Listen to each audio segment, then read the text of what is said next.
दोपहर का समय था और गांव के चौपाल पर वही क्रूर मुखिया अपनी गद्दी पर बैठा गरीब किसानों को धमका रहा था। रामू चुपचाप अदृश्य होने वाली शक्ति का उपयोग करके मुखिया के करीब पहुंच गया। वहां उसने देखा कि मुखिया एक बूढ़े किसान की जमीन हथियाने के लिए उसे बुरी तरह डांट रहा था।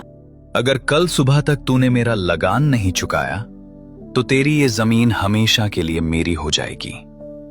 इस सुंदरपुर गांव में मेरा हुक्म ही कानून है और कोई भी गरीब मेरे सामने आवाज उठाने की हिम्मत नहीं कर सकता। बूढ़ा किसान रोते हुए मुखिया के पैर पकड़ने लगा, लेकिन मुखिया ने उसे धक्का दे दिया। यह देखकर रामू का खून खौल उठा। उसने तुरंत खुद को सबके सामने प्रकट किया और कड़कती आवाज में मुखिया को ललकारा।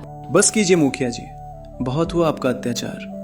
जिस तरह आपने मेरे सीधे साधे पिता को कर्ज के जाल में फंसाकर मार डाला और मुझे बेघर किया, वो जुल्म अब इस गांव में दोबारा नहीं चलेगा।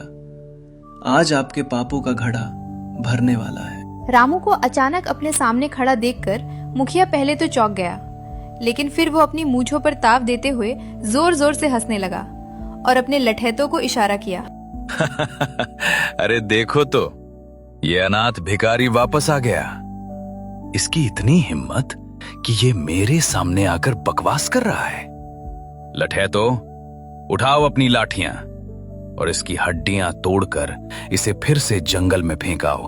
मुखिया के लठैत लाठियां तानकर जैसे ही रामू की तरफ बढ़े, रामू ने दक्षिण की परी की दी हुई विनाशकारी शक्ति का इस्तेमाल किया।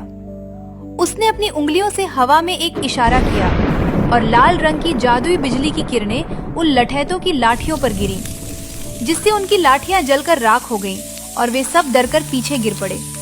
यह देखकर पूरा गांव हैरान रह गया।